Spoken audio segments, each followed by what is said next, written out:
se her har vi en ligning. 6 parentes 4x minus 8 parentes slut er lige med minus 72.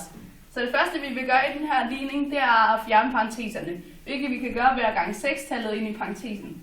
Det vil sige, 6 gange 4x er lige med 24x, og 6 gange minus 8, det er lige med minus 48, som stadig er lige med minus 72.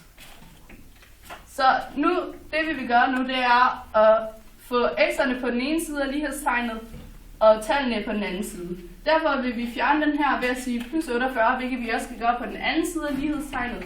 Så derfor står der nu 24x er lige med minus 72 plus 48.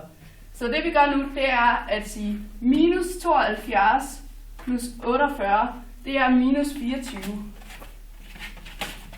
Så 24x er lige med minus 24, og det har den skarpe hjerne så regnet ud, at nu er der så x er lige med minus 1.